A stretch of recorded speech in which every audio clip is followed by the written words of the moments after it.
Et on continue donc le sujet de l'an dernier, qui était en fait c'est vraiment la partie d'optique physique qui n'était pas tellement compliquée puisque c'était de la polarisation et d'après ce que je vois, un traitement anti-reflet. Je pense pour la fin, je retrouve la formule anti-reflet qui vous est donnée en plus. La seule chose qu'il fallait connaître, c'était la loi de Malus. Donc, là, le but, c'est d'utiliser la lunette pour faire une photographie de la Lune, tout bêtement. Alors, d'abord, un petit rappel sur le dispositif polarisant. Je vous rappelle que deux polariseurs. Ah, c'est ça que je pourrais essayer de vous trouver, puisque j'ai le matériel ici. Ouais, je reviens de suite, je vais vous chercher du matériel. Et je vais vous montrer une application.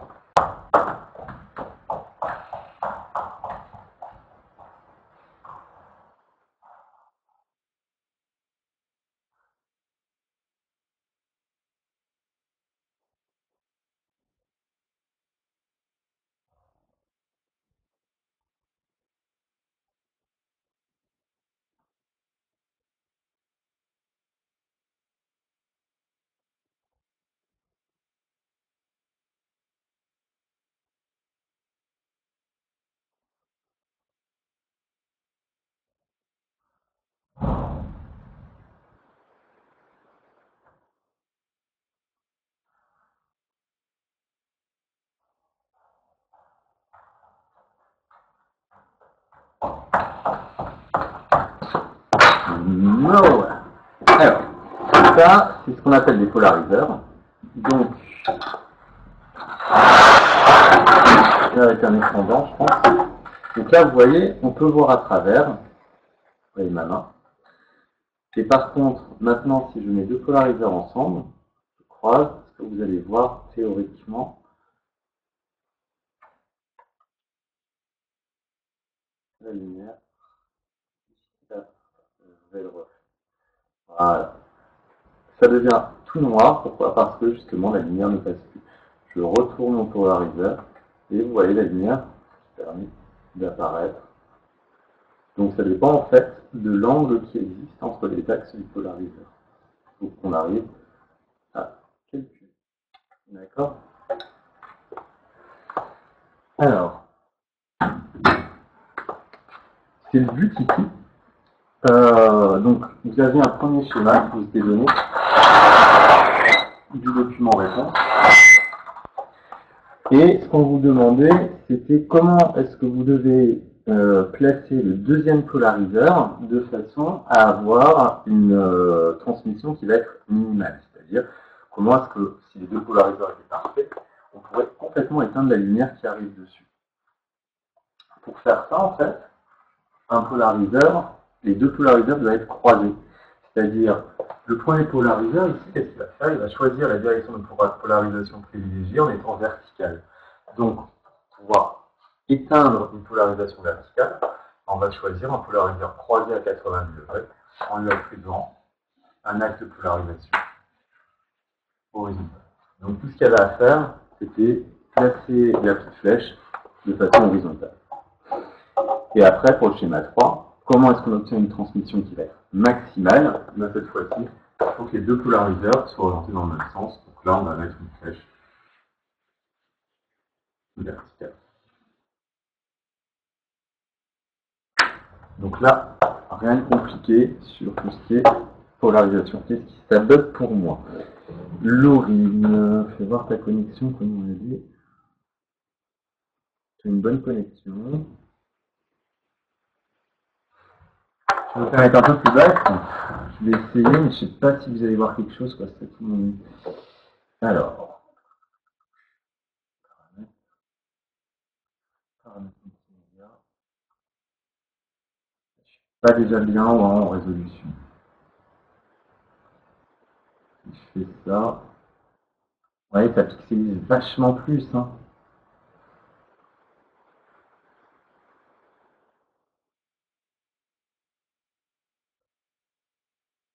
Donc la La démonstration de la polarisation, bêtement, je le refais. Alors, pixelisé, je sais pas si ça vient de voir. Donc là, tu vois à travers les deux polariseurs. Et quand je tourne ces deux polariseurs l'un par rapport à l'autre, il y a un moment, ça devient tout noir. Je reviens en arrière. Et tu peux revoir à travers moi. D'accord?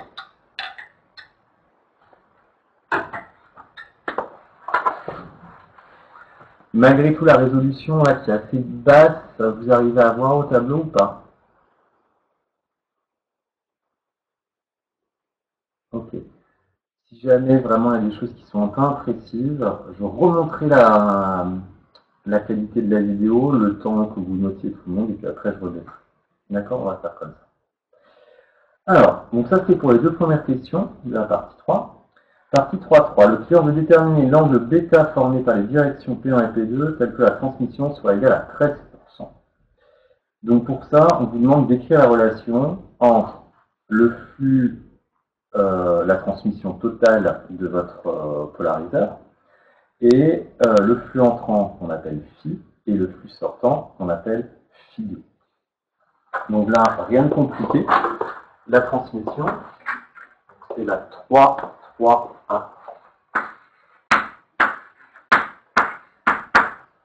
La transmission, en fait, comment est-ce qu'on la définit? C'est simplement le rapport du flux sortant par le flux entrant. Tout ce qui est sorti par rapport à tout ce qui est entrant. Donc, ce que vous avez à dire, c'est que T, ça va être le flux sortant divisé par le flux entrant. Alors, je n'aime pas trop en plus cette notation, parce que normalement, ça devrait être noté petit t, puisque le flux est relié à l'énergie, et ce serait c'est pas directement relié à l'intensité. Donc ça, cette notation, c'est ce qu'ils attendent, donc on va le noter comme ça. D'accord, quoi qu'il arrive.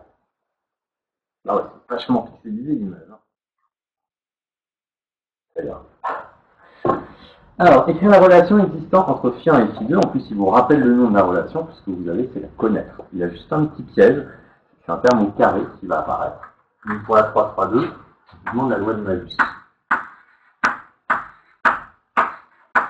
Loi de Malus. Donc là, c'est quand on a un polariseur et un seul polariseur. Ce que l'on va dire, on regarde le lien entre le flux intermédiaire, entre les deux polariseurs, et ce qui va sortir à la sortie du deuxième polariseur. Donc au final, tout ce que vous avez à dire, c'est que la sortie phi2, ça va être égal au cosinus carré, et vous oubliez souvent le carré. Ce que je raconte, une bêtise. Hein.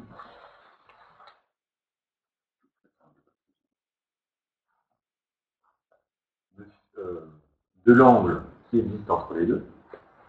Alors cet angle, on l'a noté comment? L'angle formé par les directions de P1 et P2.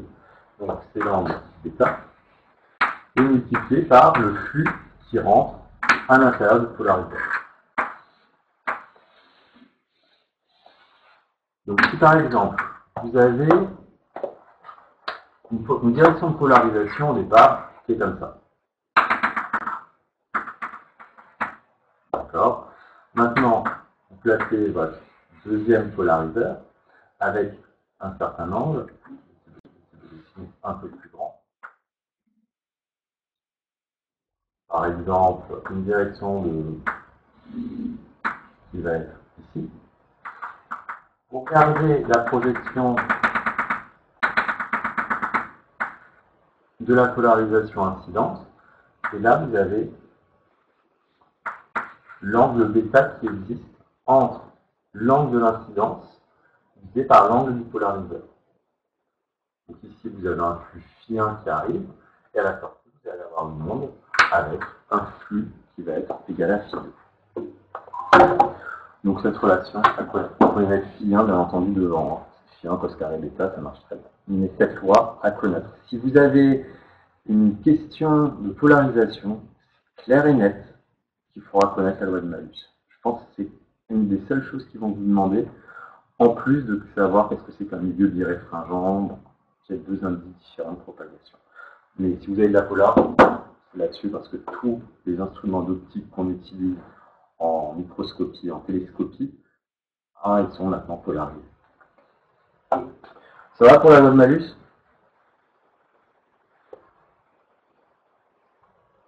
Okay. Alors, déduire.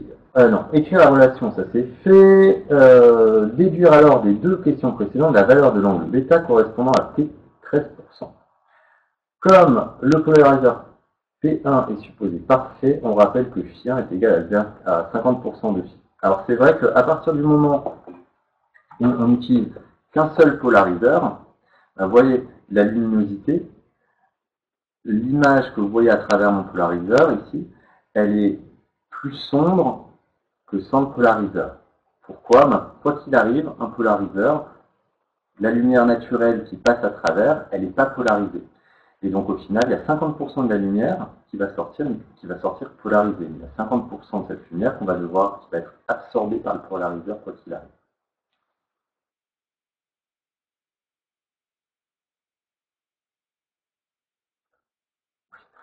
Ouais, le mode examen, écoute, pour où on en est, je ne sais pas si on va vraiment le faire. Hein. Vous verrez ça après. Donc, qu'est-ce qu'on dit? J'efface la partie des schémas.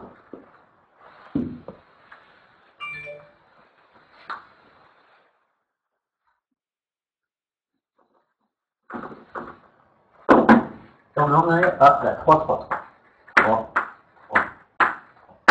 Et là, ce qu'on veut, c'est calculer bêta. Alors, le but étant d'obtenir une transmission à 13%. On veut T égale 13%. D'accord? C'est la première chose. Par définition, on avait dit que T, c'était le flux émergent Φ2 divisé par le flux incident Φ. Et en plus, d'après la loi de malus, on a pu dire que Φ2 c'était égal à Φ1 multiplié par cosinus carré de bêta. Le tout divisé par Φ.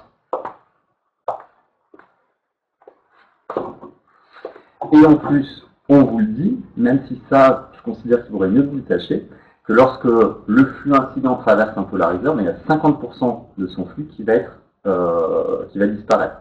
Donc au final, on va avoir Φ1 qui est égal à 0,50.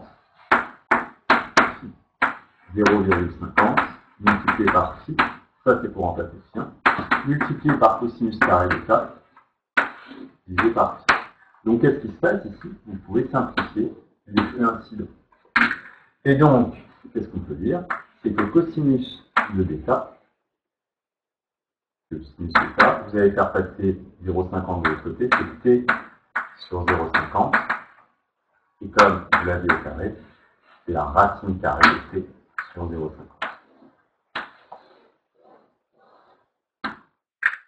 Et donc de là, vous n'avez plus qu'à faire l'application numérique. Alors pour l'application numérique,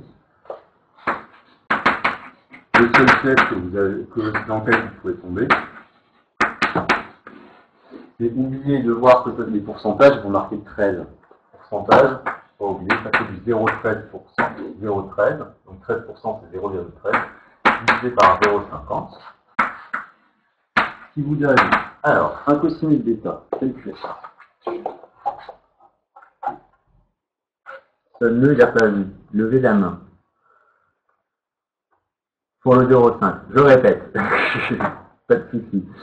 Vous avez n'importe quel polariseur? Oui, c'est ce que j'ai dit. Vous prenez un polariseur. Vous avez de la lumière naturelle. Quoi qu'il arrive, la lumière naturelle, ça c'est quelque chose que vous devez savoir, elle n'est pas polarisée directement. Donc c'est une lumière qui a plein de polarisations différentes. Cette lumière traverse un polariseur, forcément le polariseur va enlever toutes les polarisations qui ne sont pas bonnes, c'est-à-dire 50%. Donc quoi qu'il arrive, si vous avez une intensité, un flux, on va parler de flux, c'est l'exercice sur le flux, vous avez un flux de phi à l'entrée du polariseur, vous aurez 0,5 phi à la sortie. Mais toute la lumière sera bien polarisée. D'où le fait que phi 1 il est égal à 0,50 fois le flux incident. Et c'est là qu'on peut simplifier les deux. C'est bon?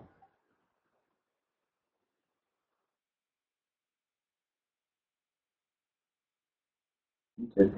Vous pouvez lever la main en haut à gauche, à côté de la webcam, si vous voulez brancher la webcam, et ça vous pouvez pas tant que je donne pas l'autorisation. Vous pouvez cliquer dessus, et moi j'entends. D'accord? N'hésitez pas.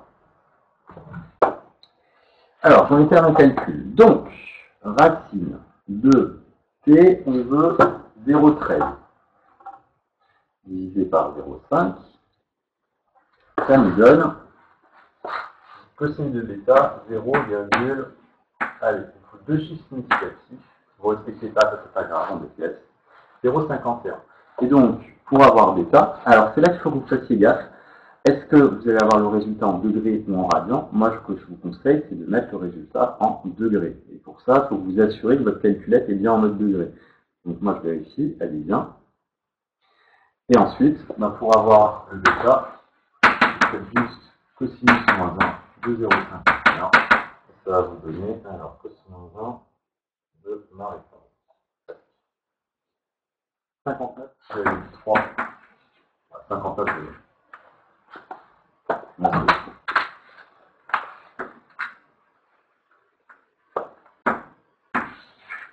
Donc vous devez orienter le deuxième polariseur à 59 degrés par rapport à l'axe du premier polariseur, de façon à avoir une transmission totale de 13% de lumière.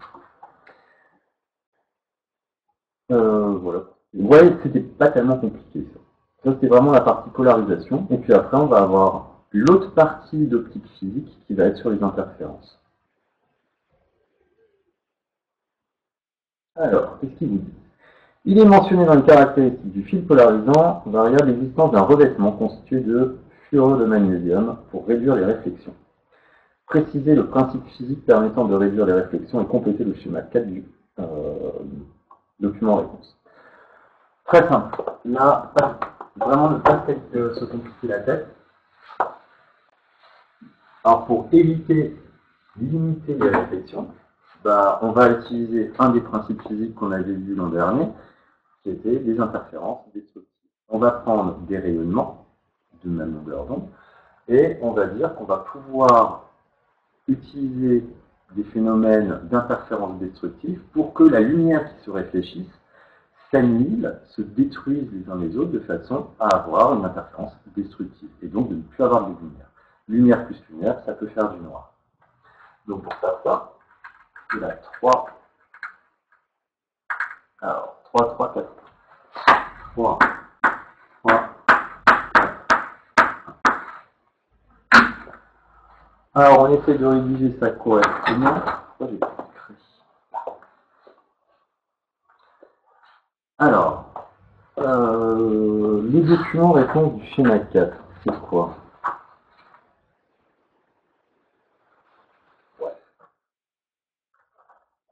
Qu'est-ce qu'on va faire? Alors, je vais le reproduire. On va déjà faire le schéma. Donc, ici, on a notre substrat. En fait, ça va être nos lentilles, nos polariseurs. Et on a le fluorure de magnésium qui est un rayon lumineux arrive. Qu'est-ce qui se passe? Il y a une partie qui va être réfléchie, une partie qui va être réfractée à l'intérieur du matériau, lui-même va être réfléchi, et on va avoir un deuxième rayon qui va pouvoir émerger par réflexion. On va appeler ce premier rayon 1, ce deuxième rayon 2. Et donc, qu'est-ce qu'on veut? C'est limiter les réflexions. Et pour limiter les réflexions, ce que l'on voudrait, c'est que les rayons 1 et 2 puissent interférer destructivement. Donc, qu'est-ce qu'on va marquer? Afin de limiter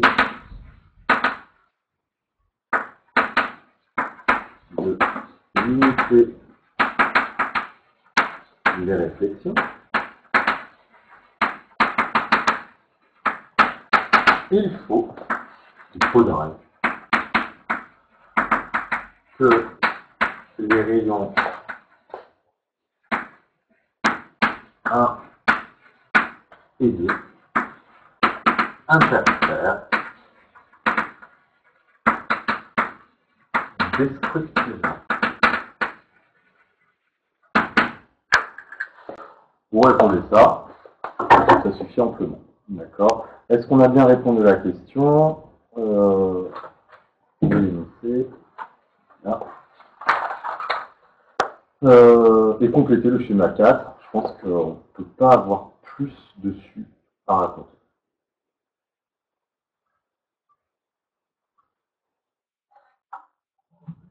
Décalage d'au moins 5 secondes avec l'image. Pourtant, toutes vos connexions sont correctes. Moi, ma connexion est très bonne. J'ai un temps de latence de 17 millisecondes, donc c'est pas logique. Clément Morge. Mon temps de latence, c'est 18 millisecondes.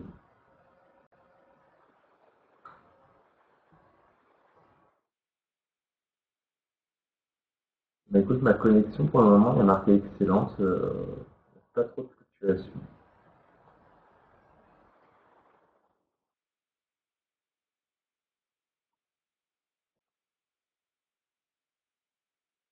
Peut-être qu'il ne faut pas trop.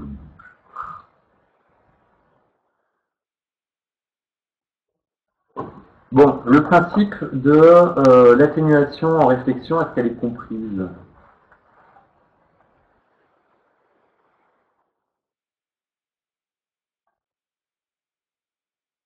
De toute façon, on va prendre le temps, je vais y aller tout doucement, et comme ça, s'il y a des problèmes de connexion, vous n'hésitez pas à dire, et hop, je reprends. Alors, dernière question. Après, il y a encore des trucs dans le sujet. Ah bah non, ça c'est la fin.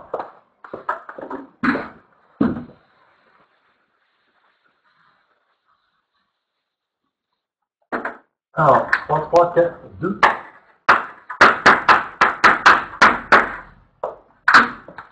Alors, qu'est-ce qu'on a là-dedans?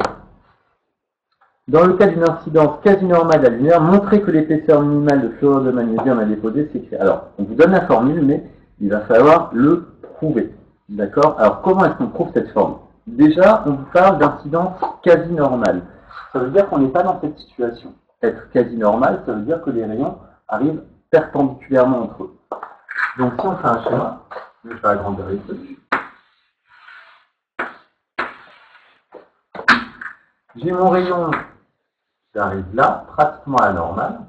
Une partie qui est réfléchie, donc pratiquement à la normale. Et un autre rayon qui fait la même chose, mais dans le substrat. Et donc j'ai mes rayons 1 et 2 qui sont ici. Ce que l'on veut, c'est avoir une interférence destructive. Qu'est-ce qui caractérise une interférence destructive? C'est lorsque la différence de marche entre les deux rayons est égale à un demi-entier de multiple de la longueur d'onde. D'accord? Et donc le but, comme tout problème d'interférence, c'est de déterminer la différence de marche qui existe entre les deux. Et nous, ce qu'on sait, c'est que ici, on a un matériau d'épaisseur E et d'indice M. D'accord? Donc tout ce qu'on a à voir, c'est quelle est cette différence de marche. Donc, calcul déjà de la différence de marche.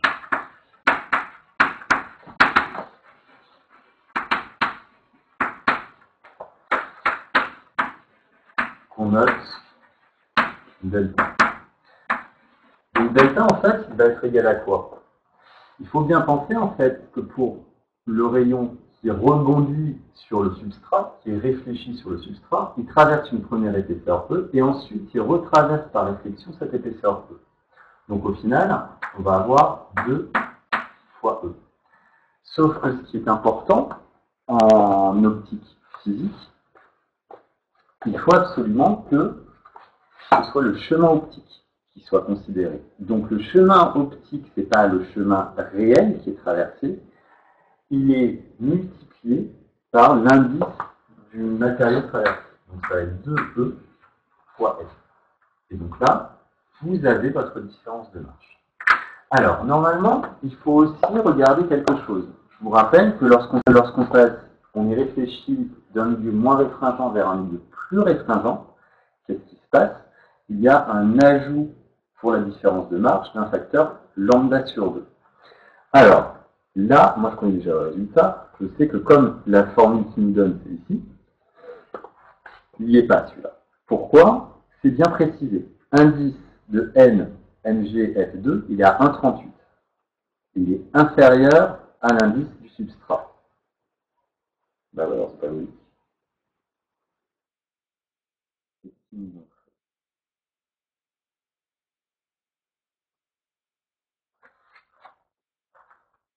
Inférieur à l'indice du substrat.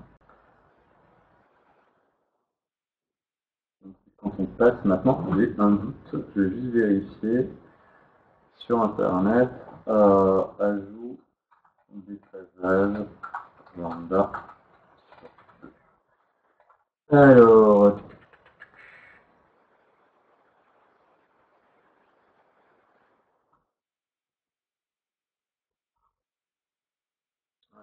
unité de déphasage,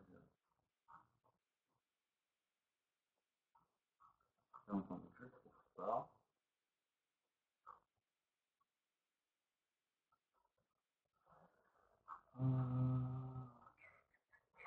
Deux, avec point. Voilà.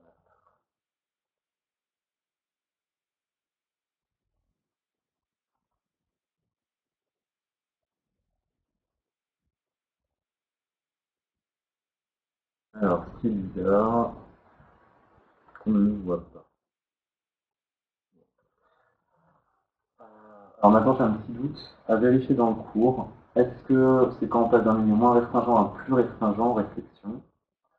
Et théoriquement, d'après ce qu'ils disent dans l'énoncé, c'est comme le milieu est d'un milieu plus restringent, inférieur à l'indice du substrat. Un milieu moins restringent, un milieu plus restringent, il n'y a pas d'ajout de lambda sur 2, donc ça doit être dans le cas inverse. Là, j'ai un doute, il faudra qu'on vérifie. Donc, je vérifierai ça tout à l'heure et puis je vous enverrai un mail. Donc, de toute façon, on le laisse tel quel. On a 2 fois E fois L. Et donc maintenant, on va marquer la condition d'interférence destructive.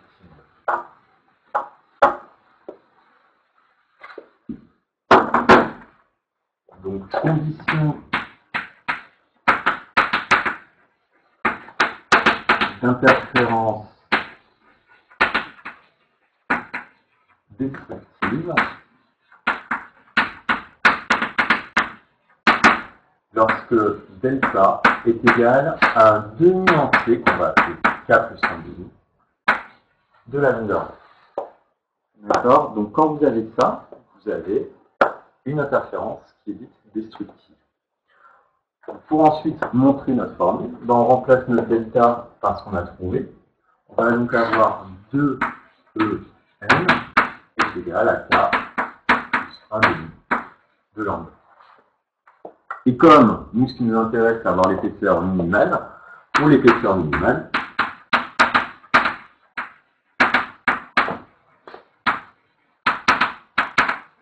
ça va être pour le premier ordre d'interférence, K va être égal à 0. Donc vous avez 2 En qui est égal à lambda sur 2. Ce qui vous permet de remonter à l'épaisseur minimale, on a E min.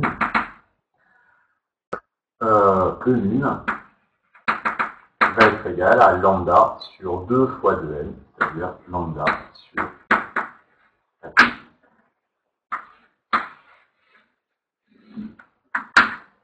Voilà pour la démonstration de cette formule. Et après, il faut le calculer. Donc on a tout à faire le calcul, application numérique. Et ceci termine le sujet. Donc application numérique. Le minimum. Alors lambda, il doit prendre 555 nanomètres comme d'hab. Ouais. Alors là, vous avez une solution, même plusieurs. Soit vous laissez en nanomètres, et le résultat sera donc en nanomètres, soit vous le convertissez en mètres, et puis après vous le reconvertissez. C'est comme vous voulez. Moi, je vais le laisser en nanomètres. Je vais même noter mon unité. divisé par 4, multiplié par l'indice du matériau qu'on utilise, le fluorure de magnésium, 1,38, qui nous donne une épaisseur minimale. Alors, on calcule. Alors, 555 divisé par 4 fois 1,38, et je trouve 100,5 nanomètres. Voilà pour ce sujet de l'an dernier. Voilà pour ce sujet de l'an dernier. Vraiment faisable. C'est dommage ceux qui étaient là l'an dernier qui n'ont pas réussi à avoir une note correcte parce que le sujet était vraiment accessible. Vous avez des questions sur ce sujet de 2019.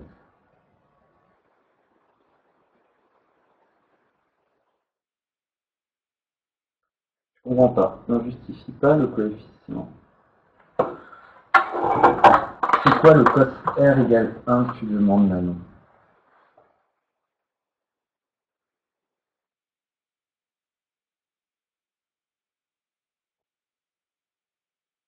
Ah oui, j'ai compris. C'est le fait que tu sois en incidence normale. Non, t'as pas besoin. D'accord. Comme tu es en réflexion et en incidence normale, forcément, oui. Donc, en fait, qu'est-ce que tu as? Tu as R qui va valoir 0 degré, donc cosinus R est égal à 1. Voilà. Donc, oui, tu peux le justifier, ce sera même très bien vu si tu le fais. D'accord?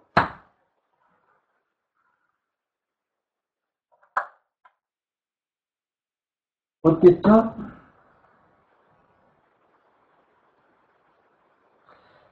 Alors, on va faire le sujet 2015. Donc, un peu plus compliqué, j'avoue. Est-ce que tout le monde l'a? Dans quel cas la loi de malus est alors? Très bonne question. Très bien. Je vais répondre à cette question parce qu'elle est importante.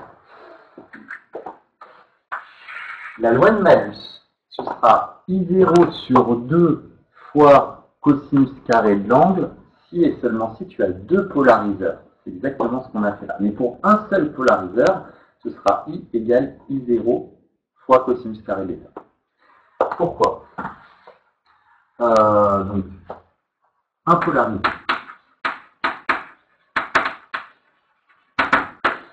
Si ta lumière est polarisée, et j'insiste, si la lumière est déjà polarisée, tu vas avoir I, ce sera I0 plus B. Si maintenant tu as deux polariseurs, en fait, au départ, on considère qu'à l'entrée du premier polariseur, la lumière n'est pas polarisée. Donc, tu vas avoir ton polariseur P1, ton polariseur P2. Là, tu as de la lumière quelconque. Donc, je vais reprendre les mêmes notations que tout à l'heure. Donc, pour passer de phi à phi1, tu vas avoir phi1 qui va être égal à 1/2 de phi. Puisque tu as une lumière non polarisée qui passe à travers un polariseur, tu as 50% de la lumière qui est perdue. Et maintenant, cette lumière qui reste, elle va traverser un polariseur qui est orienté d'un angle β par rapport à la polarisation, l'angle de polarisation, la direction de polarisation de ton premier polariseur. Donc ce que tu peux écrire, c'est que phi2 va être égal à phi1 multiplié par cosinus carré β. Si maintenant tu remplaces ton phi1 par ton phi, ton 1/2 de phi, tu vas avoir phi2 est égal à 1/2 de phi cos carré β. C'est clair?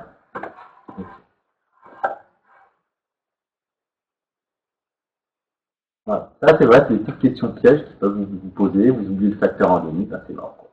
Il faut bien que vous ayez en tête comment ça fonctionne. Le seul truc que vous avez à connaître vraiment, c'est quel code malus. D'ailleurs, j'ai oublié un truc.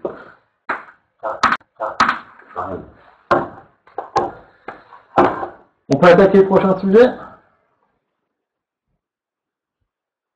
Allez hop. Alors, Kelly, les parties de tac-tac pour répondre à l'intuition de mettre en place un point de vente de jumelles. Pour répondre à une demande croissante de sa clientèle, c'est ce dont je vous parlais, il y a besoin de vendeurs de jumelles et des choses comme ça. Les différents domaines d'emploi de ce type s'étendent de l'astronomie à la surveillance nautique en passant par l'ornithologie, la randonnée, bref, il y a plein d'applications. Les 4 parties sont indépendantes. La partie D permet d'aborder le principe du dépôt et de le reflet. Donc à mon avis, il n'y a que la partie D qui doit être de l'optique physique. Vraiment. Ok, je peux tout effacer, c'est bon?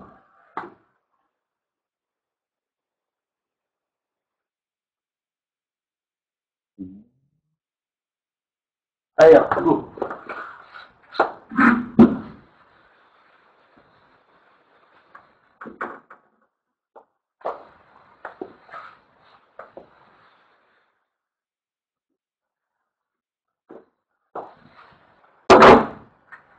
Alors, partie A, les domaines d'utilisation. Ça, à mon avis, ça va aller super vite, c'est juste savoir de la doc.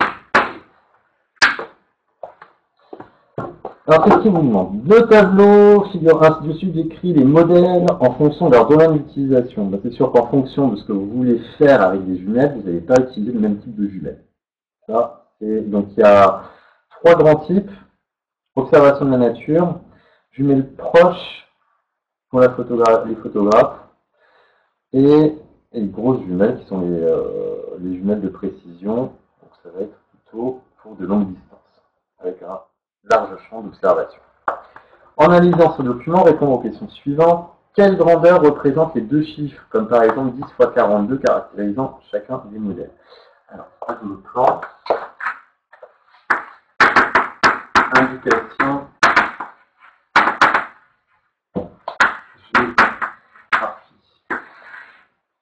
Ça, par exemple, 10 fois 42. Alors, le 10, ça fait la première valeur, ça correspond au grossissement. Donc, la première valeur correspond au grossissement de la ligne. À ne pas confondre avec le grandissement. Le grossissement, c'est la première chose. Et la deuxième valeur, ça va être le diamètre d'entrée de l'objectif, en fait. La deuxième valeur correspond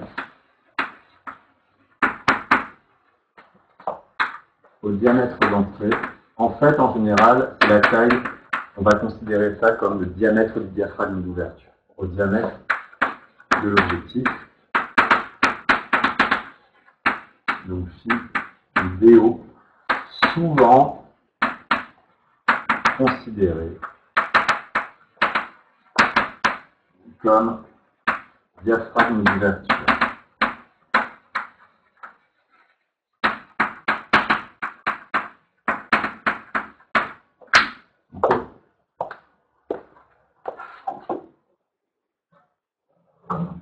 Là, ça bug, c'est moi. Ça va mieux? 1, 2, 1, 2.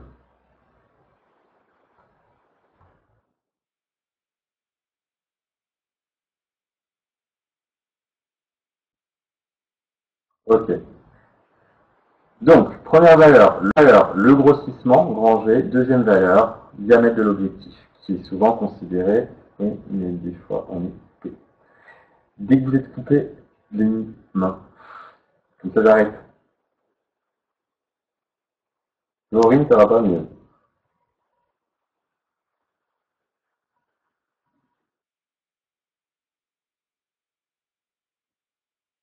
Ah, vache. T'as essayé de déconnecter, reconnecter?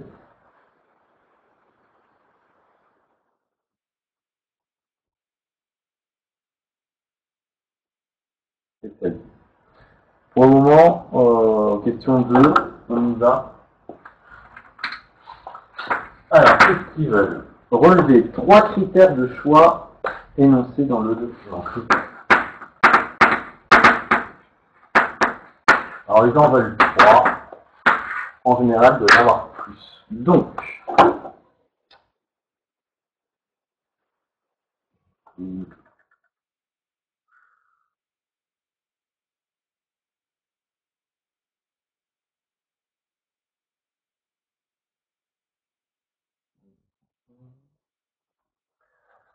On montrera en ligne tout en couleur. Alors, on voit en fait par exemple dans la deuxième ligne, alors poids, luminosité, champ visuel, parfait, ça me va comme réponse. Donc, il faut que l'instrument soit ni trop en fonction, on préfère un instrument léger. Donc, c'est vrai que le poids va être un critère déterminant. Je préférerais que vous disiez masse, parce que le poids et la masse, c'est pas pareil. Tu m'as dit luminosité et champ visuel. Luminosité, champ visuel. Est-ce qu'on veut travailler en champ large ou en champ étroit? Et qui m'a dit encore quelque chose? L'encombrement. C'est vrai que ça peut être un choix. Encombrement.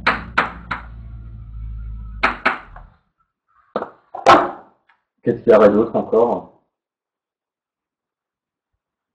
Là, ça bug pas pour moi.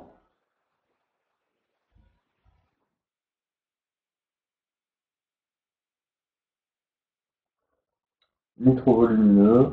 Bon, donc c'est encombrement. Qu'est-ce qui est une jumelle de poche légère, repliable. Donc ça fait partie de l'encombrement.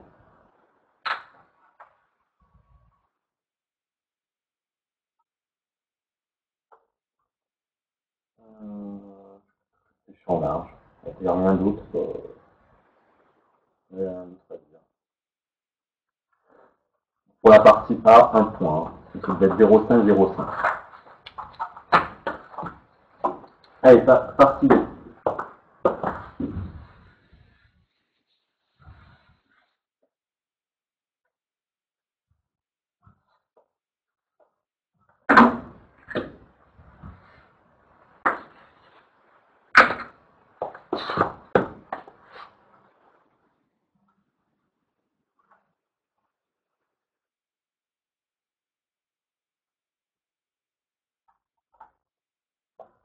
Alors, partie B, l'architecture optique et principe. Bon, ça, c'est le gros du sujet, puisque c'est là où vous allez avoir tous les calculs, l'ouverture numérique, etc., etc. Et c'est ce qui va prendre le plus de temps, je pense, à résoudre. Alors, on vous donne, on a étudié les caractéristiques non connues pour le modèle 7 par 50. Steiner Navigator. Et ce qu'on veut, c'est déterminer, à mon avis, le champ visuel à 1000 mètres, le champ visuel apparent et l'indice de luminosité. Donc voilà les trois. Ouais, Laurine, je vois que ta connexion elle flanche. Ça va mieux. Des jumelles désignent un dispositif optique, il y a un oculaire. Alors, l'objectif, le prisme redresseur et l'oculaire. Alors, à quoi sert le prisme redresseur? Simplement à diminuer l'encombrement de vos jumelles. Ça permet justement de replier la lumière sur elle-même et d'avoir moins d'encombrement pour votre jumelle. Donc simplement, on va considérer que c'est juste un objectif et un oculaire, tout bêtement. Donc c'est pour ça que par la suite, ils ne tiennent pas compte du prisme redresseur. L'observateur, c'est un observateur normal, sans accommodation. Donc s'il n'accommode pas, ça veut dire que l'image doit être projetée à l'infini. Un objet AB qui lui aussi est à l'infini. OK. On note F'1, Φ1 et O1, la distance focale d'image, le diamètre, le centre optique de l'objectif. On vous donne F'2, A'B', A1, B1, etc. Ok. Grossissement. En quoi l'info sur la masse a une importance pour nous? Pour vous, aucune. C'est simplement pour votre client. Est-ce que lui préfère un truc léger? Donc le matériau dans lequel il va être fabriqué, ça va avoir son importance. On va plutôt prendre une jumelle en fibre de carbone plutôt qu'une jumelle en acier, quoi. Mais après, je pense pas qu'il y ait de questions sur la masse par la suite. Hein. Enfin, je ne vois même pas ce qu'on pourrait vous poser comme question. Oui, Laurie, bien sûr. Oui. Donc, si tu veux, tu peux le voir après. Alors, pas de souci. Okay. Alors, grossissement.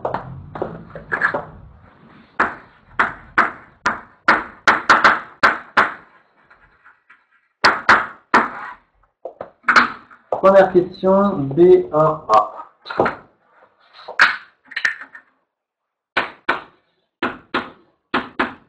Je vous demande la chaîne d'images. Donc, quoi qu'il arrive, dans une chaîne d'images, vous écrivez tout. On part d'un objet A, on passe par l'objectif, je pense qu'ils appellent L1, qui donne une image intermédiaire A1, qui donne une image finale A' par L2. D'accord? Ça, c'est à chaque fois pareil. Donc, on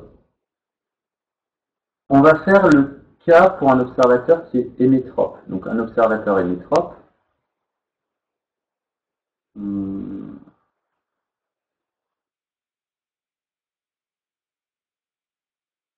Et l'objet est à l'infini. Donc, ce que l'on a, on est d'abord à l'infini. On va créer une image intermédiaire A1, qui forcément sera sur la focale F'1, puisque l'objet est à l'infini. Et comme l'observateur est hémétrope, l'image doit également être à plus l'infini. Et donc, ça veut dire que F'1 doit être égal au foyer objet de votre oculaire. D'accord? Ça, c'est le classique. Alors, sur le schéma de principe donné en annexe, page 7, tracer la marge d'un faisceau lumineux issu d'un point objet à l'infini, hors de l'axe, incliné d'un angle alpha par rapport à l'axe optique et couvrant entièrement la lentille L1. On précisera la position de l'image intermédiaire A1B1 et l'angle du rayon émergent par rapport à l'axe optique alpha. Alors, c'est quoi ce schéma? Donc, je ne vais pas exactement le faire à la même échelle, hein, parce que je ne peux pas. On va regarder ce que ça donne. Alors, une règle. Par là. Comme ça, je vais pouvoir regarder le schéma par la suite. Et donc, c'est la D1, B, C.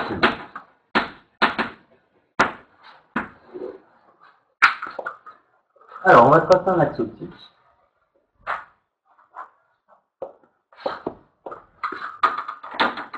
Donc là, je refais exactement le même schéma qui est donné dans l'annexe. On a un objectif qui est ici.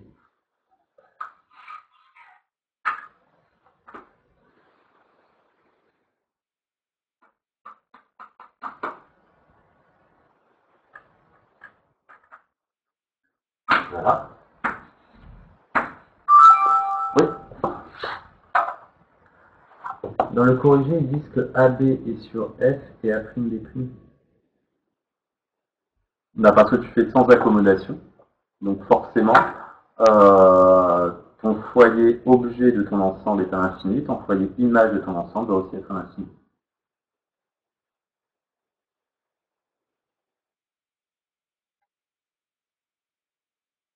Ne vous fiez pas au corrigé.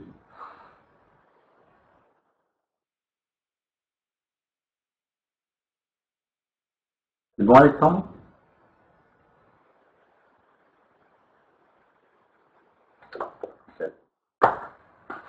Alors, ça c'est objectif, qui est situé en O1, lentille L1, situé en O1, et plus loin, on a un oculaire qui est là, même dimension, là, L2, O2, oculaire. D'accord? Alors, ils nous disent qu'on a un rayon qui rentre avec un angle alpha. On va prendre tel compte. Donc, on va prendre ce rayon particulier qui, lui, n'est pas dévié, puisque passe par le centre de la lentille. On flèche le rayon. Et ce qu'il demande, c'est de prendre l'intégralité de la lentille. Donc là, on a notre angle alpha qu'on va noter dessus. Et puis, pour prendre l'intégralité de la lentille, ce que l'on fait, c'est qu'on trace un rayon parallèle qui passe par le bord de L1. Ça, c'est un autre rayon qu'on va devoir tracer. Et pareil, en dessous, sur le bord inférieur de la lentille. Donc, tous ces rayons sont parallèles entre eux. Ils sont parallèles, vu que on est en train d'observer un objet qui est situé à l'infini. Alors, où va se former l'image intermédiaire? D'après notre chaîne d'image, elle va se situer en F'1 qui est aussi situé en F2. Alors pour ça, on a besoin d'informations. Je suppose qu'ils doivent les donner. On a F'2 qui est égal à 10 mm et F'1 qui est égal à 7 fois F'2. Donc, on sait que... Ok.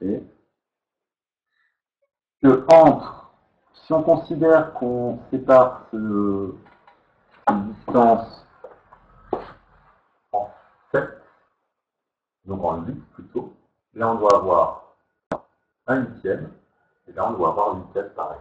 Donc ce que l'on va faire, on le sépare de 108.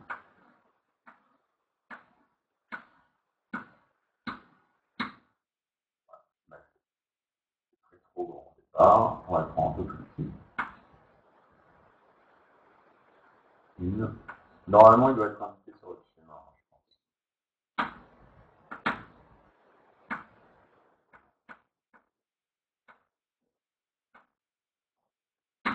1, 2, 3, 4, 5. Et là j'en ai fait 9.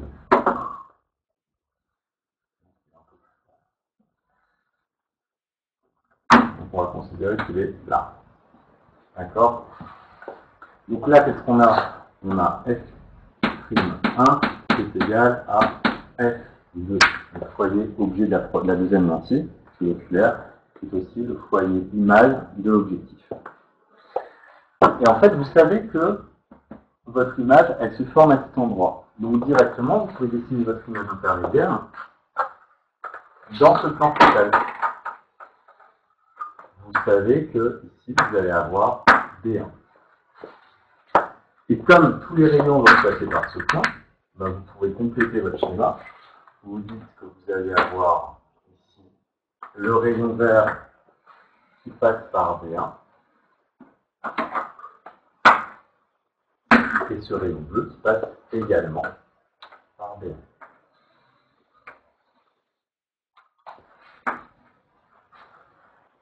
D'accord? Alors, on n'a pas tout à fait fini. Pourquoi? Parce que maintenant, ce qu'il faut, c'est le côté de sortie. Comment les rayons vont émerger de la lentille.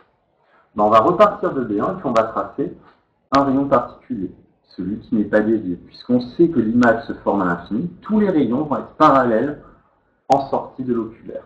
Donc pareil, je vais reprendre une fleur, orange cette fois par exemple, et je vais simplement tracer le rayon qui passe par B1.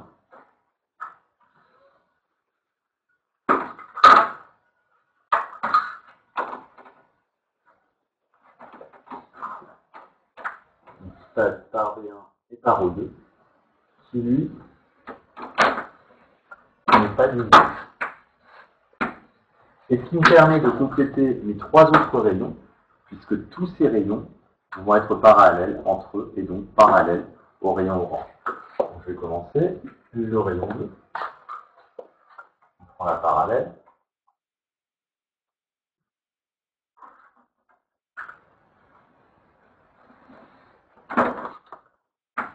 On n'oublie pas de flécher vos rayons, ça j'arrête pas de vous le dire, mais ne le faites pas. Un rayon rouge.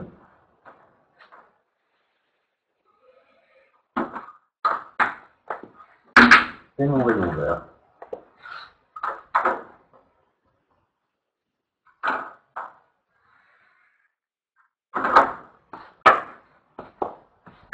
Et là, si vous allez bien, tout votre chemin optique qui traverse la lentille L1 à ses extrémités et qui ressort vraiment plus concentré, mais avec un angle de vue qui va être plus important. Pourquoi?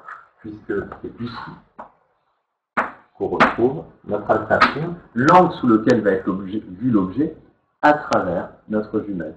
On va bien qu'il y a un agrandissement, un grossissement de l'angle d'entrée. Et c'est ça le but. Ouais, c'était ça qui demandait.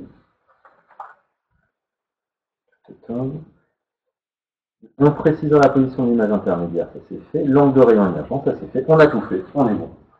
D'accord? Alors, démontrer à l'aide du schéma précédent que la valeur absolue du grossissement est G, c'est F'1 sur F'2. Alors, ça, on l'a déjà fait en cours plusieurs fois, je l'ai déjà posé. C'est quelque chose d'important. Vous voyez, il y a des petites démos qui peuvent être demandées. Pourquoi prend-on le rayon de B1 au centre optique de L2? Ben, en fait, ce rayon en plus que j'ai tracé, c'est justement... Ah, j'ai une connexion qui varie. Pourquoi j'ai retracé ce rayon B1 au 2? C'est pour qu'il me donne justement la direction de sortie au final. Pourquoi ça va être important? Parce que on pourrait tracer indirectement les sorties des rayons bleus, rouges et verts. Mais comme on sait que l'image finale, elle est à l'infini, ben forcément, le rayon qui n'est pas dévié, donc celui qui passe par O2, va avoir la même direction que tous les autres rayons. D'où l'importance de tracer ce rayon. C'est simplement pour aller plus rapidement. J'ai ma connexion qui a baissé. Je refais. Il n'y a pas de souci, Internet, je suis là pour ça. On refait. La sortie, tu sais que ton image finale, elle est projetée à l'infini. Est-ce que ça, tu es OK?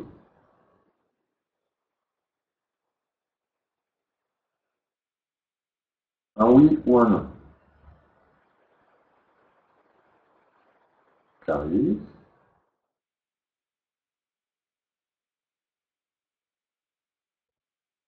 Clarisse.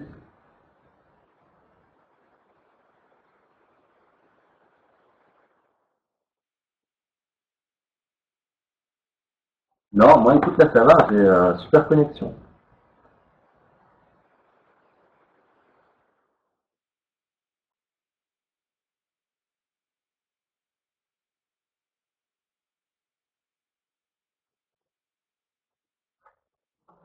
Ah, là, t'as raison, je suis en rouge.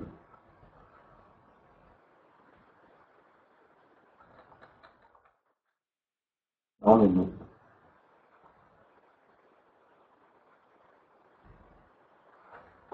On a des arrêts sur image de 5 à 10 secondes. C'est vrai, c'est pas facile.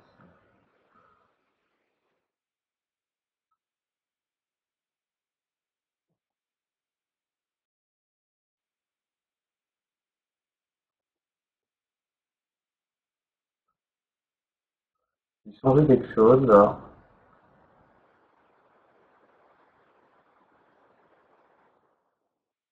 Bah, nous aussi, on a la fibre. J'ai changé... Ceux que ça bug, est-ce que c'est ceux qui sont sur des tablettes ou ceux qui sont sur PC?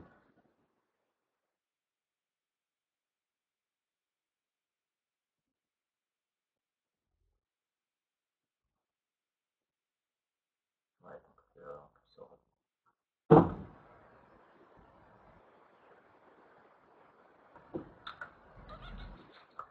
c'est super bizarre parce que tout à l'heure, mon cours avec les premières, sans problème.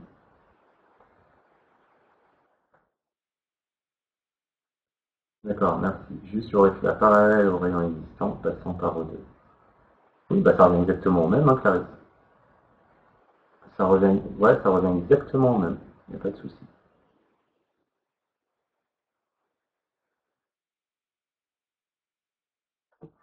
On continue. On avance au maximum dans cette partie, puis on finira par la suite. On va voir ça nous rapproche un peu. On prend votre temps, comme je vous ai dit. Le but, c'est qu'on fasse, on avance et vous comprenez. Si vous avez des questions, il faut les poser.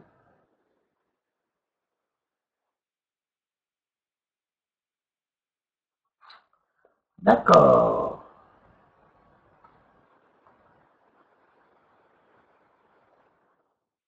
Là, en fait, voilà, la connexion saturée. Il y a trop de gens qui essaient de se connecter sur le site.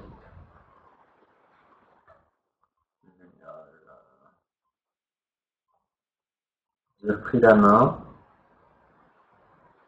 Normalement, ça va être bon.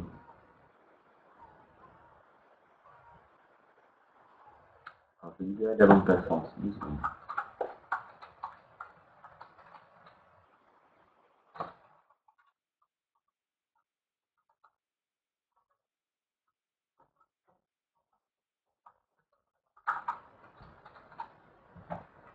pas le droit de faire. L'enregistrement, ça devrait être plus fluide là.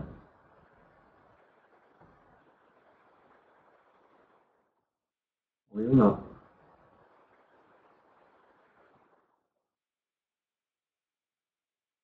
Allô, allô? Ouais, faut voir si ça va durer, mais à chaque fois, je peux essayer de faire cette manip. On va voir si ça marche. Tant que je ne me fais pas capter par les gestionnaires de réseau, ça devrait le faire. Ok. On en est là. Alors, ça, je peux le passer. On va garder le schéma, je pense qu'on en va avoir besoin. Donc là, le but, c'est de prouver la relation de grossissement. Non, c'est bien ça. B2.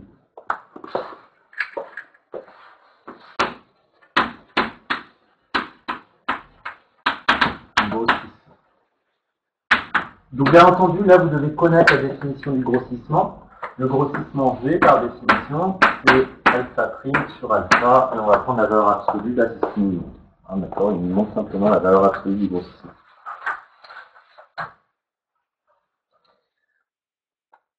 Alors, en toute rigueur, c'est la tangente. Mais bon. Donc nous, ce qu'on peut faire, déjà, là, on retrouve notre angle alpha, et ici, on retrouve notre angle alpha prime.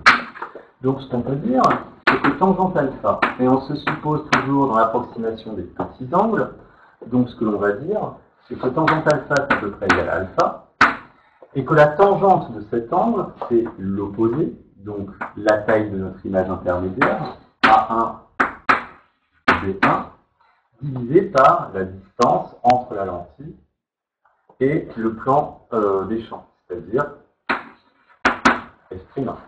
D'accord? Et on peut faire pareil pour alpha prime. Tangente alpha prime, approximation des petits angles alpha prime. Qu'est-ce qu'on a? Alpha prime est ici. L'opposé, c'est aussi la taille de l'image,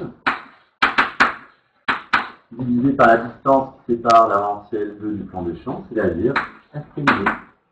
Donc au final, on a G qui est égal à alpha prime sur alpha, c'est A1 B1 sur F'2, divisé par A1 B1 sur F'1. A sur B divisé par C sur D, c'est pareil que A sur B multiplié par B sur C. Et donc là, vous avez une simplification de A1 B1 qui vous permet de dire que G, alors tout ça c'est en valeur absolue, hein, c'est égal à F'1 sur F'2.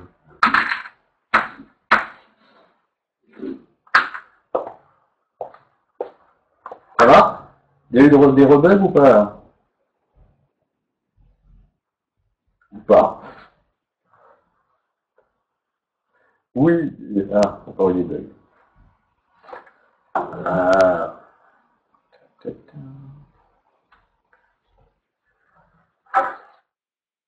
elle est mauvaise. Ouais, mais si je diminue encore la résolution, on est mort.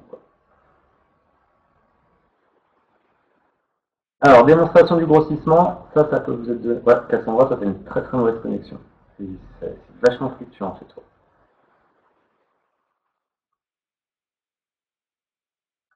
À mon avis, après, vérifiez que la valeur du grossissement donnée dans la notice est juste. Donc après, pour la B3, c'est l'application numérique. Donc tout ce qu'on a à faire, c'est prendre les valeurs. Et qu'est-ce qu'on a comme valeur? Alors, il nous disait que... Bah, on sait que F'1, c'est 7 fois F'2. Donc on a 7 F'2 sur F'2, donc on a un grossissement de 7. Est-ce que c'est ce qui correspondait à la notice? Et oui, on a bien le grossissement 7 fois, donc ça correspond bien. D'accord. Oui, ou alors tu fais 70 sur 10, c'est très bien aussi, il n'y a pas de problème. D'accord. C'est plus du point de vue littéral, mais la démonstration est juste. Voilà pour le grossissement. Maintenant, on passe à l'ouverture.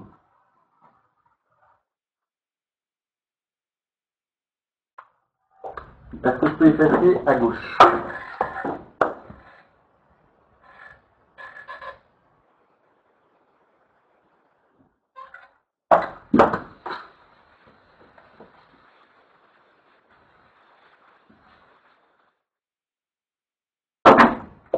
Alors on passe à l'ouverture.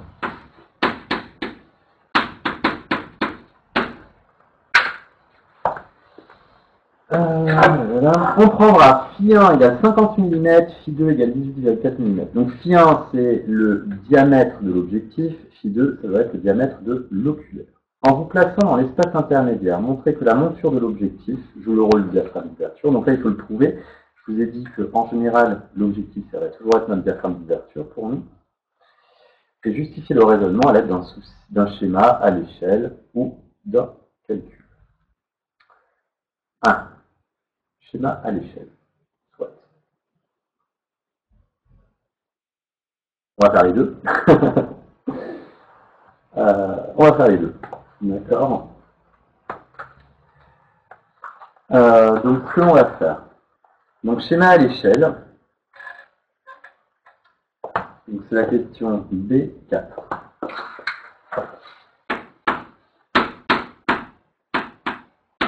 DO égale objectif. C'est ça qu'on va faire. Alors, pour faire le schéma à l'échelle, on va avoir besoin des distances qui nous intéressent. Donc, on avait dit, on va placer notre axe. On va d'abord le faire graphiquement. Là, j'aurais pas la place.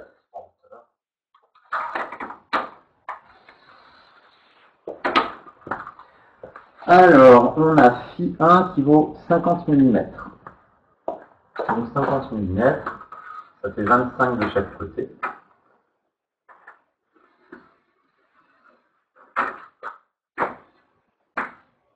C'est O1, la lentille L1. Ensuite, à l'échelle, il faut que je place F'1. Donc, F'2 vaut 10 mm. Donc en tout, j'ai 80 mm de chaque côté. 80. 30. Pas en échelle 2. Ah. Mettre ici. Alors, comment je séparer ça?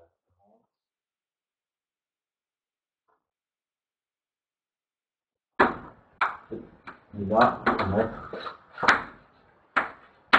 F'1. Là, je vais mettre la deuxième lentille qui, elle, a un diamètre de 18,4 mm. Donc 18,4, je divise par 2 et je trouve 9,2. 9,2, à peu près 10. Voilà la lentille L2 en haut.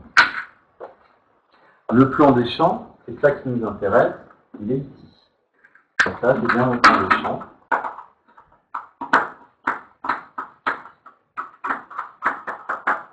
Et donc, pour pouvoir calculer qui va être le diaphragme d'ouverture, qui va être le diaphragme de champ, je cherche au centre du plan des champs l'angle le plus petit entre alpha 1 et ici alpha 2. Ça rebelle.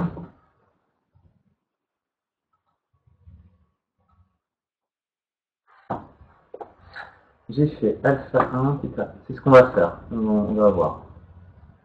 Pour les deux, non, je ne peux pas avoir trouvé pour les deux.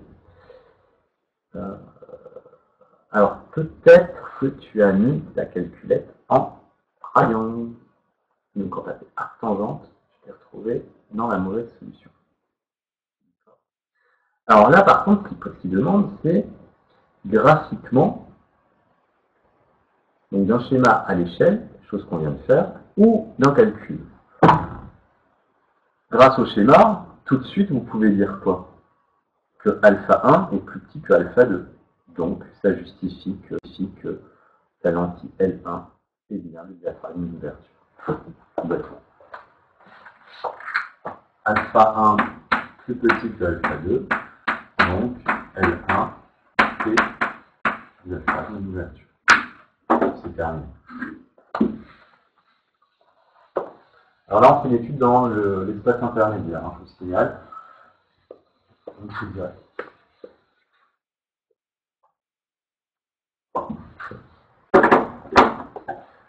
Alors, pour répondre à Manon, on va le faire par le calcul. Ce que l'on va dire, c'est que tangente alpha 1, c'est l'opposé, donc c'est phi 1 divisé par 2 sur f'1. Et tangente de alpha 2, c'est phi 2 sur 2 divisé par f'2. D'accord? Donc on calcule. On va avoir tangente alpha 1, ça va être phi 1 sur 2, ça nous fait du 25 mm. Sur f'1, qui est 70 en dessous nombre. Et pour tangente alpha 2, ça va être du 9,2 sur 10. Alors 25 sur 70, ça donne 0,357. 9,2 divisé par 10, ça donne 0,89. Ce qui vous permet de dire que alpha 1 et alpha 2, donc on va faire arc tangente de alpha 1 de 0,357. Moi je trouve 19 degrés, 19,6 degrés. Et pour alpha 2, 0,92, pour 42.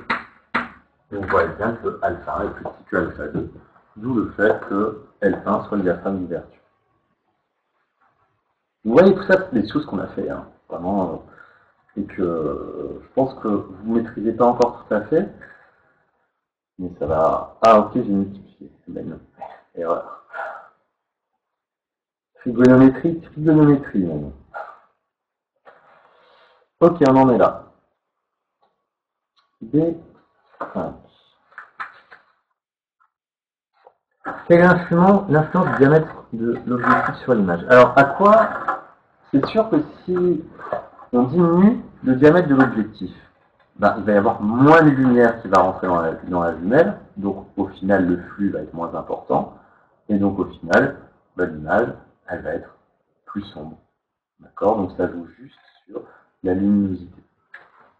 Ça peut être question de logique.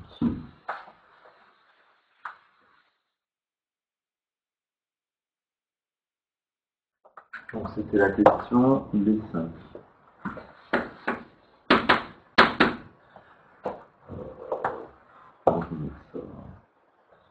Influence de... Alors, en modifiant phi1,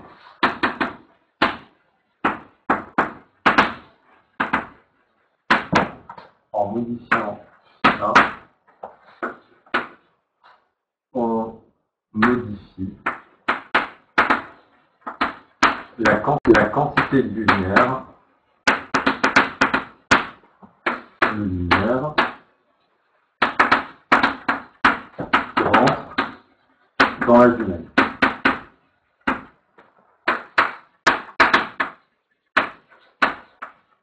Donc, phi1 influe sur la luminosité.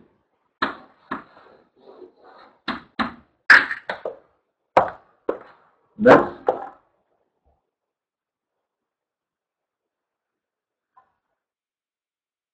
Oh, il vous rappelle même la définition du cercle oculaire. Le cercle oculaire est l'image par l'oculaire de la monture de l'objectif. La lunette équivalente est rayée de... Donc, en fait, la véritable définition, c'est que le cercle oculaire, c'est l'image par l'oculaire du diaphragme d'ouverture. En fait, comme le diaphragme d'ouverture, c'est objectif, c'est ce qu'on a prouvé avant, forcément, ça revient au même que de dire que le cercle oculaire est l'image par l'oculaire de la monture de l'objectif. Vérifiez par le calcul la valeur du diamètre ds du cercle oculaire donné par le constructeur du tableau de la figure 2. Diamètre de la pupille de sortie. Donc on va trouver 7,1 mm. Donc oui, la réponse, comment on va l'obtenir? Alors, comment on va faire ça? On connaît quoi, nous? On a calculé le grossissement. Facile.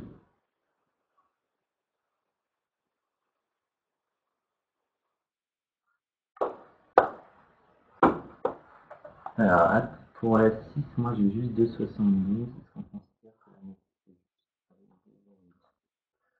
alors, pour la 6.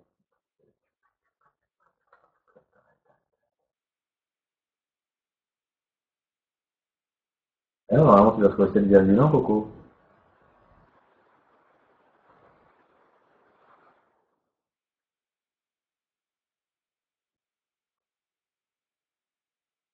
Ouais, je pense. Comment t'as fait pour trouver ça? On va voir. Hein. Alors.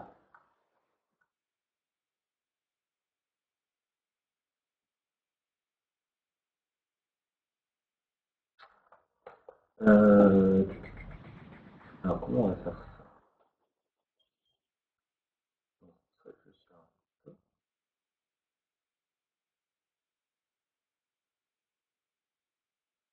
Eh oui, non, c'est pas les données de la colonne bleue qu'il fallait. Alors, nous, on liait toujours, pour passer de la taille du cercle oculaire par rapport à la taille du diaphragme d'ouverture, on utilisait le grandissement. On va partir de là.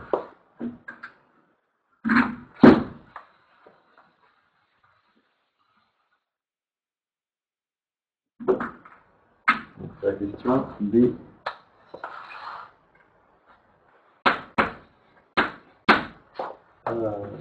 Ils appellent ça comment? Phi. On va dire.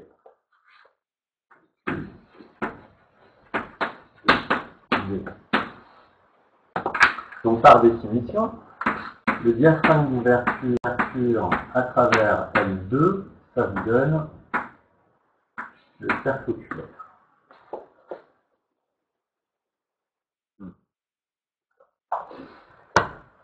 Alors, ce qu'on pourrait dire.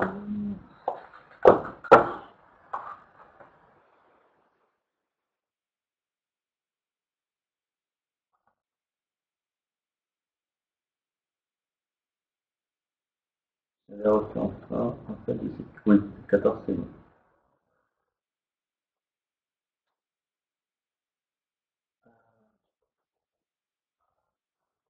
Alors, on a un système afocal. Donc, un système afocal, l'ensemble est pour un système afocal.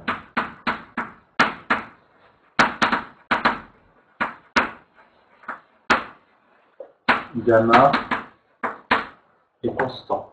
C'est toujours le même. Et cette constante, elle doit être liée au grandissement. Et gamma, c'est l'inverse du grossissement. Ça, c'est vrai juste pour un système afocal. C'est le court. Et donc, au final, comme gamma, on va pouvoir dire que c'est égal au diamètre du cercle oculaire divisé par le diamètre du diaphragme d'ouverture qui est égal à phi. C'est égal à 1 sur G.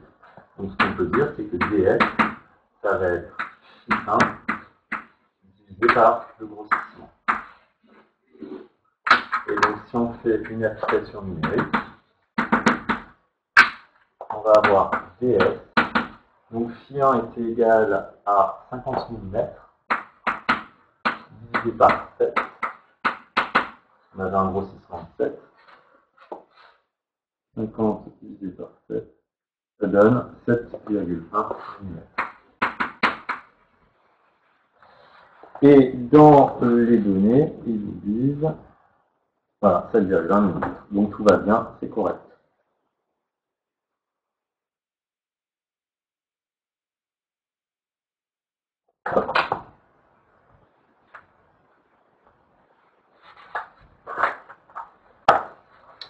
Est-ce que ça va?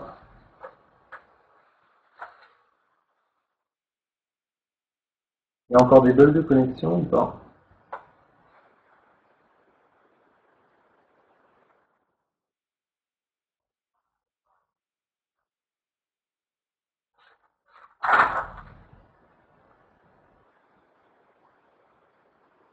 Allô, allô?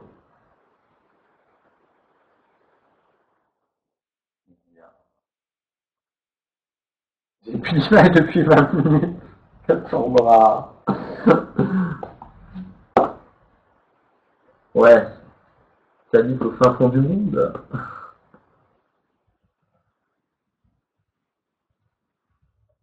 On pourra l'image après sur YouTube quoi qu'il arrive. Alors, champ de vision.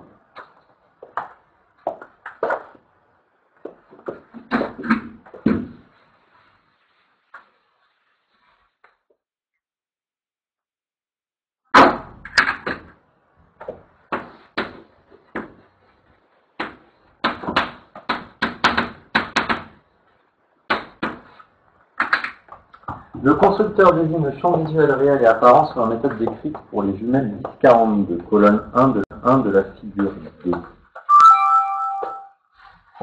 Par contre, à partir de quand on peut dire que les données sont mauvaises? Parce que par exemple, avec ce que j'avais, vous m'avez demandé avec la deuxième colonne, est-ce que 272 alors qu'il donne 2,5, ça peut être considéré? Non, là tu considères que c'est faux. En fait, ce qu'il faudrait faire, c'est que tu fais le rapport des deux. Donc attends, je vais le faire de suite. Je vais te donner un exemple. Tu fais 2,5 moins 2,72 divisé par 2,5. Ouais, tu trouves 36% d'erreur, là ça fait quand même une grosse différence. En fait, tu fais un calcul d'erreur. Alors qu'est-ce que c'est que faire un calcul d'erreur? L'erreur, tu vas dire que c'est la valeur trouvée moins la référence divisé par la référence. D'accord? C'est comme ça qu'on fait un calcul d'erreur. Donc au final, toi, tu as, est-ce que, toi tu as les 2,72, c'est ta valeur trouvée. C'est 2,72 moins 2,5 divisé par 2,5, qui est la valeur de référence, 2,5. Moi je trouve 0,37, c'est-à-dire 37% d'erreur. Donc 37% d'erreur, c'est beaucoup. On considère qu'au-dessus de 20%, c'est faux. D'accord? Mais j'ai jamais vu de sujet où on vous demandait de vérifier et que c'était faux.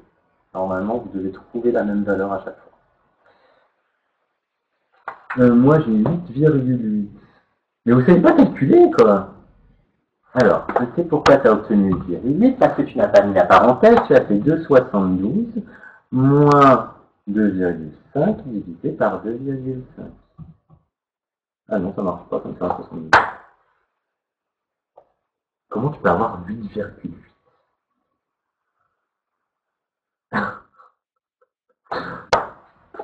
Comment elle arrive à 2,8?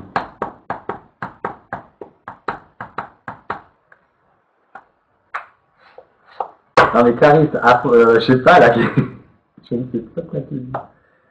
Ah non, en plus, non, elle a raison, c'est moi qui ai fauté. 2,8, c'est moi. Divisé par 2,5. Oui, pardon, c'est elle qui a raison. Honte à moi. On obtient 0,88, donc ça fait 8,8%. Donc là aussi, on considère que c'est juste.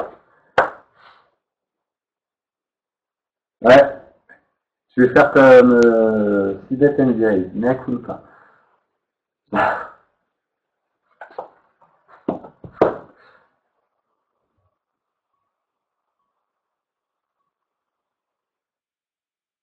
Ben, on sait rien, on n'a pas les résultats, ça devait être publié la semaine dernière.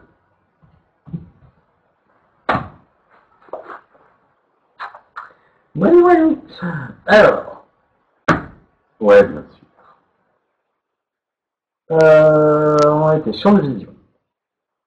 C'est bon pour tout ce qui est calcul d'erreur, etc.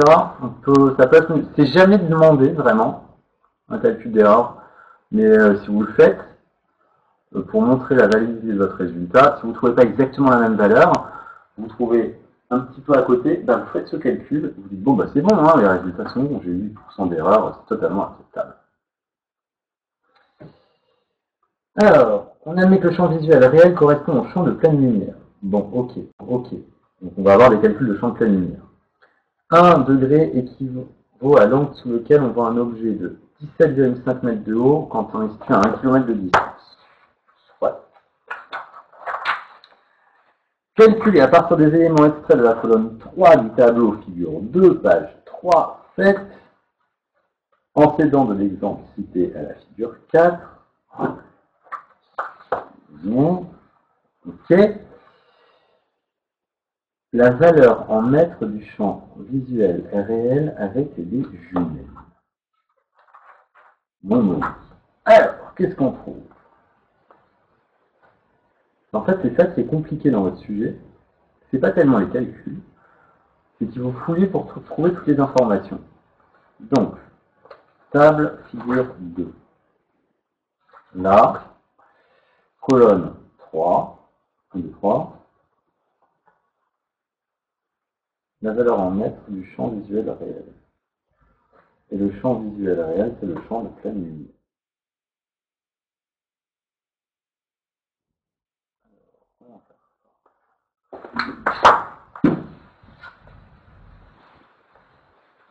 Alors, on va faire un petit peu. Nous ont donné une indication, je vais la noter, ça m'indiquera de 1 degré. C'est l'angle d'un objet AB de 17,5 mètres vu à 1000 mètres. D'accord.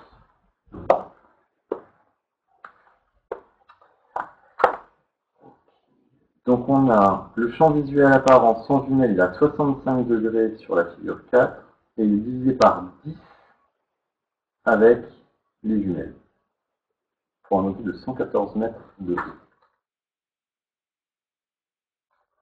Alors comment on va faire? Alors le champ visuel réel il est égal à combien? Donc si on connaît le champ visuel réel, il est à 7 degrés.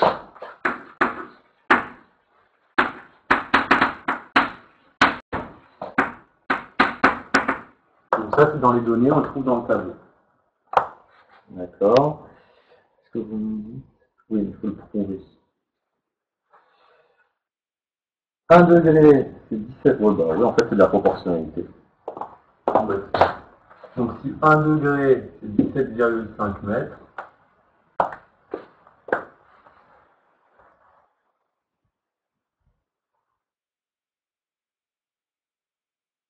7 degrés, c'est 122,5 mètres. 1 degré correspond à 17,5 mètres. Alors, 7 degrés correspond à 7 fois 17,5 et ça fait 7 fois 17,5, 122,5 mètres. C'est ça que tu voulais?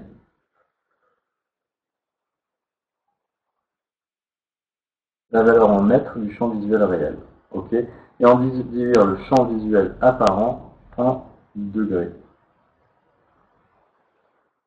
Alors, pour avoir le champ visuel apparent, bah là c'est dû justement, c'est une augmentation de l'angle.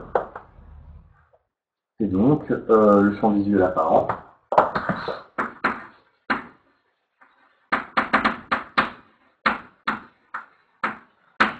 Ça va être égal au grossissement fois le champ visuel réel.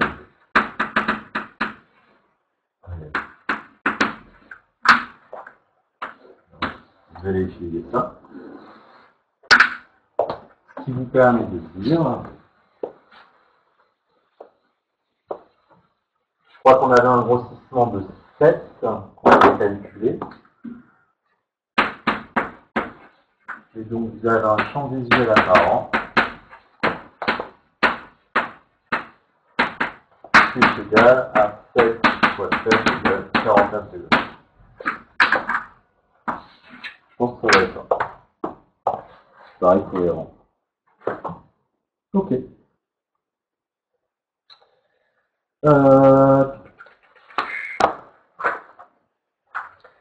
Si l'objectif joue le rôle du diaphragme d'ouverture, précisez le rôle de l'oculaire pour l'instrument.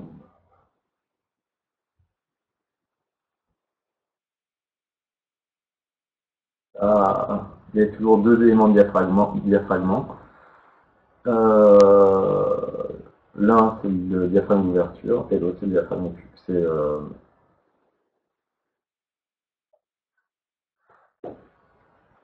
diaphragme de champ.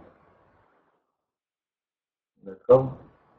Là je vois pas trop la question précise. Donc des 8. En fait, c'est pas compliqué du tout ce sujet. Rôle de l'oculaire.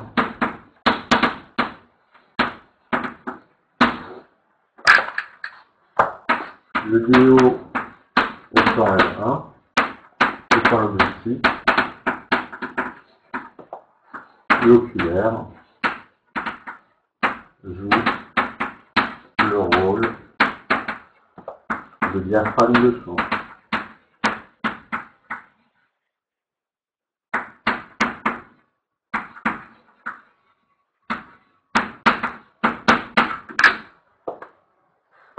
D'accord, on n'a rien de très complexe. Définir à l'aide d'un schéma la limite de champ de lumière dans le plan focal image de l'objectif.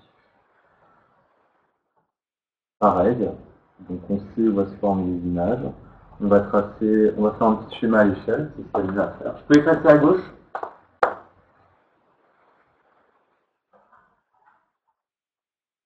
Ok. Donc on va faire un schéma pas forcément à l'échelle, mais qui est représentatif, qui va nous permettre justement de délimiter le bord du champ de lumière dans l'espace intermédiaire. Alors, qu'est-ce qu'on a? Notre axe optique, notre objectif qui est plus grand que notre oculaire. On peut le faire jusque-là, 10. Alors, attendez, je peux faire ça, 10. Notre oculaire, c'est par ici.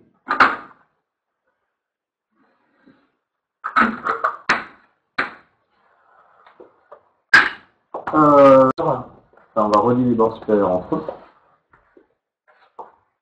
Bords supérieurs entre eux. Alors, comment on peut faire ça? De toute façon,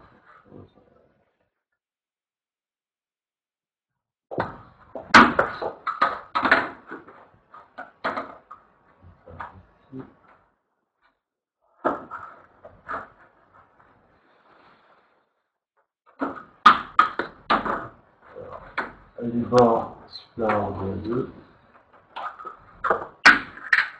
Le flanc des champs est ici, voilà, à peu près. Ça, c'est le flanc des champs.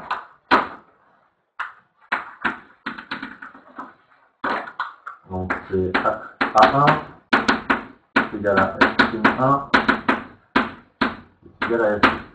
Ça, c'est notre flanc des champs. Et le bord du champ de pleine lumière, c'est ici. Ça, c'est B, PL1.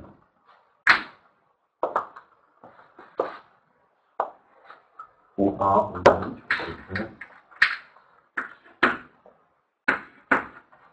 là, on est.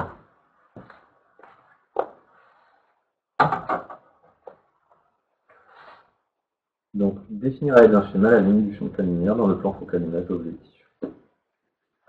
Ça, c'était la question des 9. Donc, placer des PL1. C'est ça un schéma. Je vous demande toujours pas de le calculer. Ah si, quand même. Calculer la valeur numérique de son diamètre. Ok. Donc, on doit calculer le diamètre du champ de pleine lumière. Donc, le but, c'est de mesurer ce truc-là. Ça va être le rayon, RTL1, le rayon du champ de pleine lumière dans l'espace intermédiaire, et à partir de là, on va pouvoir retrouver le champ de pleine lumière. Donc, qu'est-ce qu'on va faire? Plusieurs méthodes. des calculs qu'il appelle DTF. Calcul de DTF. Alors, plusieurs choses possibles, soit dans ce triangle, soit dans ce triangle. Triangle du haut ou triangle du bas. Comme vous voulez, vous me dites.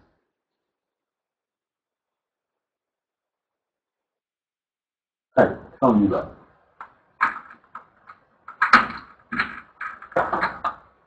Le triangle du bas, ça fait ça.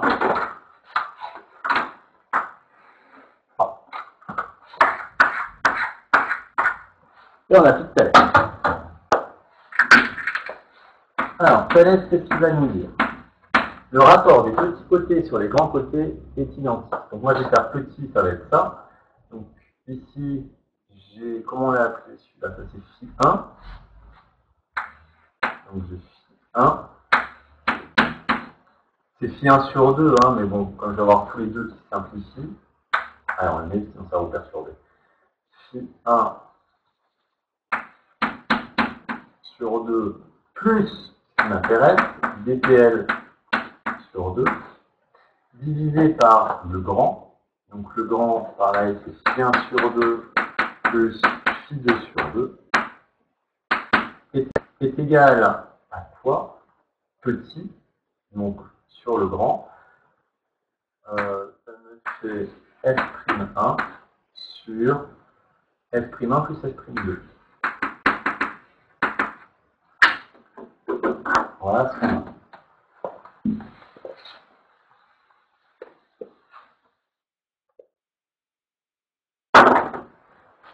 Alors, il y a plein de choses qui vont se simplifier. Bon, tous les deux se simplifient. Et il me reste phi1 plus phi-pl égale. Alors, il y a une relation entre f'1 et f'2 quelque part. f'1, c'est 7 fois f'2. Donc, on va pouvoir écrire 7 f'2 sur 8 f'2 multiplié par phi1 plus phi2. Et donc, j'ai phi-pl qui est égal à 7 huitièmes de phi1 plus phi2 moins phi1. Alors, soit vous laissez comme ça, soit vous dites que phi-pl, ça va être 7 huitièmes moins 8 huitièmes. Ça nous fait 7 huitièmes de phi2 moins 1 huitième de phi1. Ou ça. Et par implication numérique, on va avoir phi-pl. Alors, 7 huitièmes, phi2, c'était 19 et quelques, je crois.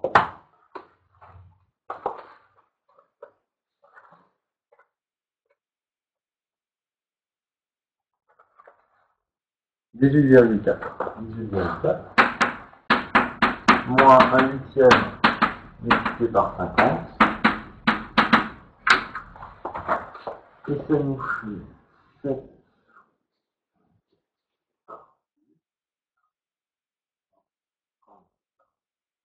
9,85 mm.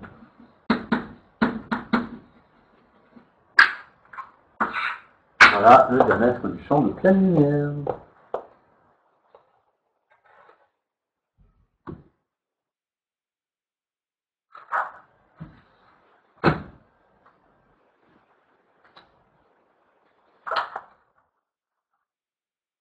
Alors, pour la limite de résolution, je vais prendre un peu plus de temps. Parce que moi non plus, je ne l'ai pas encore fait. Et donc, c'est le dernier chapitre qui est important, qu'on n'avait pas vu. Et après, il y a quoi compléter sur le prisme. Ça va vous faire réfléchir sur des choses que vous avez vues, qu'on avait fait en première année. Donc, celui-là, pareil, je vais vous laisser réfléchir. Et je vais vous réfléchir aussi à un sujet à vous envoyer, à faire pour la prochaine fois. Ce serait facile. Voilà. Donc on corrigera la fin, donc là, les deux dernières parties sont ultra courtes. Il y a juste quand même la partie limite de résolution de trajet optique qu'il faut réfléchir. Il y a encore du traitement anti-reflet, luminosité. Donc voilà, c'est plus de l'optique physique qui reste. C'est ça qui nous bug le plus. Et donc c'est là-dessus que je voudrais que vous bossiez vraiment sur l'optique physique. D'accord. Est-ce que la partie qu'on a fait là, elle est claire?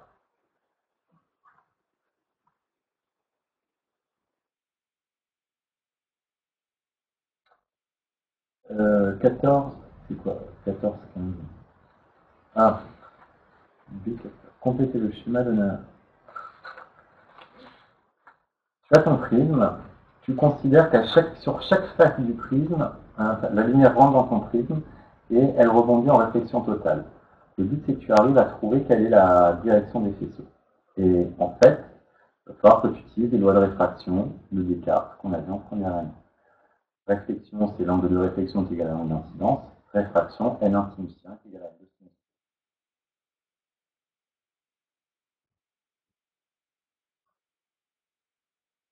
C'est bon maintenant?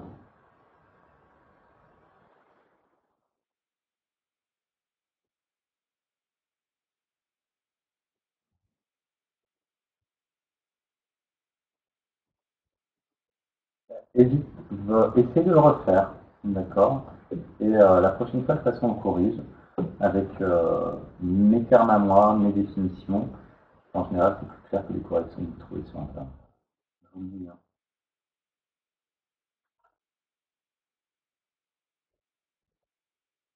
Après, si vous avez un sujet, je ne sais pas encore de quel sujet je vais vous envoyer. On va voir, on va travailler dessus. D'accord.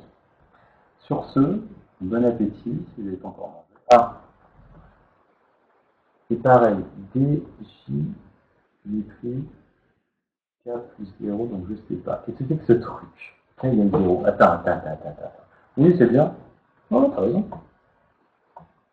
Pour les trois, oui, non, pour l'anti-reflet, oui, je pense qu'il faut le faire. L'épaisseur minimale, c'est toujours pour K égale 0. Si tu as le 4. Si K égale 0, tu as 2K plus 1, c'est juste égal à 1, donc à lambda sur 4MC. C'est la même démonstration que tout à l'heure, en fait. Le premier, en plus, c'est LGF2, c'est exactement le même.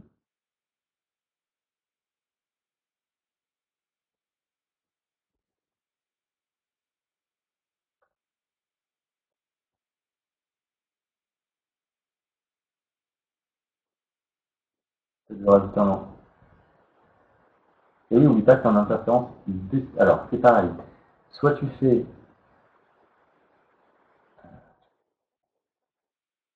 Ah oui, mais peut-être que justement, il te dit.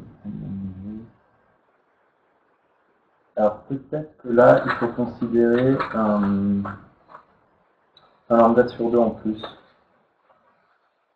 Non, même pas. Ça t'as mis K plus 1 demi. Ça revient au même, hein. Si tu fais K plus 1 demi, tu vas avoir le 4 qui va apparaître.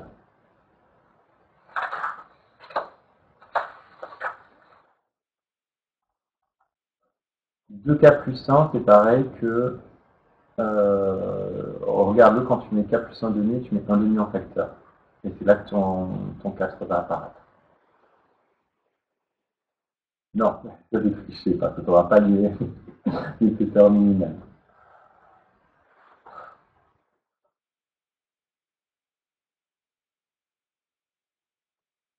Déjà, t'es arrivé là, c'est pas mal.